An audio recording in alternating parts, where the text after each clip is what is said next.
Hello hi everyone, welcome to my channel. ఈరోజు మన కిచెన్లో వచ్చేసరికి లంచ్ బాక్స్ రెసిపీ చూపిస్తున్నానండి. ఎలా చేస్తానో చూపిస్తానండి. ముందుగా గ్లాస్ రైస్ తీసుకొని శుభ్రంగా వాటర్లో కడిగేసి పక్కన పెట్టేసుకోవాలండి. మీకు కావాలంటే బాస్మతి రైస్ అయినా తీసుకోండి. నేను రెగ్యులర్గా మన ఇంట్లో వాడే రైసే తీసుకున్నాను. ఎందుకంటే లంచ్ బాక్స్ కదండి, మనం డైలీ చేస్తూ ఉంటాం కాబట్టి వంట ఇదైతేనే మనకి చాలా బాగా కుదురుతుంది, చాలా పర్ఫెక్ట్గా కూడా వస్తుంది. కొలతలు మనం ఆల్రెడీ రోజు డైలీ రైస్ పెడతాం కాబట్టి ఇంకా ఎలా చేస్తానో ప్రాసెస్ చూపిస్తానండి. ముందుగా స్టవ్ ఆన్ చేసి గిన్నె పెట్టేసి 1 కప్పు ఆయిల్ వేసి, ఆయిల్ కొంచెం హీట్ అయిన తర్వాత నేను పన్నీర్ ముక్కలు ముందే కట్ చేసి పెట్టుకున్నానండి. అవన్నీ వేసేసాను. 1 teaspoon salt, 1 teaspoon పసుపు వేసి బాగా ఫ్రై చేయాలండి, గోల్డ్ కలర్ వచ్చేలాగా. చూసారు కదా, ఆల్మోస్ట్ పన్నీర్ ముక్కలన్నీ గోల్డ్ కలర్లోకి వచ్చేస్తున్నాయి. ఇంకా అవి తీసేసి పక్కన పెట్టేసుకుందామండి. అదే గిన్నెలో కొంచెం ఆయిల్ వేసి బిర్యానీ దినుసులన్నీ వేసుకోవాలండి. దాల్చిన చెక్క, కొంచెం జీలకర్ర అన్నీ వేసానండి నేనైతే. మీకు కావాలంటే ఎక్కువైనా వేసుకోండి. నేనైతే కొంచెం కొంచెం వేసానండి, ఎందుకంటే కొంచెం స్పైసీ ఉంటుంది కదా. ఇంకా 1 కప్ ఆనియన్స్, 2 చిల్లీస్ వేసి అట్లా కలిపేసానండి. చూసారు కదా, ఆనియన్స్ గోల్డ్ కలర్ వచ్చాక బాగా ఫ్రై చేయాలి. హెల్త్కి చాలా మంచిది కదండి క్యారెట్. మా ఇంట్లో వాళ్ళు క్యారెట్లు వేస్ట్ చేస్తారండి. నేను ఇట్లా చేసి పెడతాను. ఇలా చేస్తే తిన్నట్లు ఉంటుంది, ఆరోగ్యానికి కూడా చాలా మంచిది కదండి.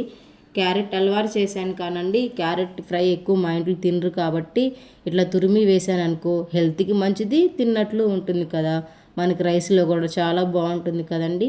క్యారెట్ కూడా కొంచెం బాగా ఫ్రై అయిన తర్వాత పన్నీర్ ముక్కలన్నీ వేసేసానండి.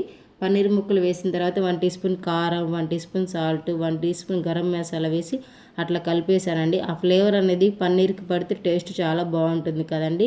లంచ్ బాక్స్లోకి ఇలా ట్రై చేయండి. చాలా కొత్తగా, టేస్ట్ కూడా డిఫరెంట్గా ఉంటుందండి, అదిరిపోతుంది. మనం ముందే నానపెట్టుకున్నాం కదండి రైస్, ఆ రైస్ వేసేసుకుందాం. రైస్ అంతా వేసిన తర్వాత ఒకసారి అట్లా గెంటతో కలిపేసేయండి. వావ్, చూడండి ఎంత కలర్ఫుల్గా ఉందో, చాలా కొత్తగా ఉందండి. టేస్ట్ కూడా చాలా బాగా వస్తుంది. నేనైతే తిన్నానండి ఆల్రెడీ. నేనైతే ఆల్రెడీ తినేసానండి, చాలా బాగా కుదిరింది. ఇప్పుడు రైస్ అంతా వేసి ఒకసారి అట్లా కలిపేసాం కదండి. కొంచెం టమాటా పేస్ట్ వేసుకోండి. టమాటా పేస్ట్ వేసిన తర్వాత అట్లా కలిపేసేయండి. చూడండి, టమాటా పేస్ట్ వేస్తే కొంచెం థిక్గా, గ్రేవీగా చాలా బాగుంటుందండి. గ్లాస్ రైస్కి గ్లాసున్నర వాటర్ వేసానండి నేను, ఎందుకంటే ఒక 10 నిమిషాల ముందే నానపెట్టుకున్నాను కదా. ఆ మాత్రం కొలతలు అయితే సరిపోతాయండి. గ్లాస్ వాటర్కి గ్లాసున్నర, అట్లయితే చాలా పర్ఫెక్ట్గా చాలా బాగా వస్తుందండి పొడి పొడిగా రైసు. ఒకసారి అట్లా కలిపేసి వాటర్ అంతా వేసిన తర్వాత ఇంకా మూత పెట్టేసేయండి ఒక 5 నిమిషాలు. ఎందుకంటే ఆ మసాలా ఫ్లేవర్ అనేది రైస్కి పట్టాలి కదండి, బాగా ఉంటుంది అప్పుడు. ఇప్పుడు ఒక 5 నిమిషాల తర్వాత మళ్ళీ ఒకసారి మూత తీసేసి కొంచెం కరివేపాకు, కొంచెం కొత్తిమీర వేసుకొని అట్లా కలిపేసి ఇంక మూత పెట్టేసుకోండి. ఆల్మోస్ట్ అప్పటికే చాలా దగ్గరకు వచ్చేసిందండి రైస్. చూసారు కదా, ఆల్మోస్ట్ కుక్ అయిపోయింది. ఇప్పుడు ఒక 10 నిమిషాలు లో ఫ్లేమ్లో కుక్ చేయండి, ఇంక సరిపోతుందండి. చూసారు కదా, ఆల్మోస్ట్ రైస్ అంతా కుక్ అయిపోయింది. ఇంకా స్టవ్ ఆఫ్ చేసి ఒక 5 నిమిషాల తర్వాత చూడండి, వావ్, స్మెల్ అయితే అదిరిపోతుందండి. చూసారు కదా ఎంత పొడి పొడిగా ఉందో, చాలా బాగా కుదిరిందండి.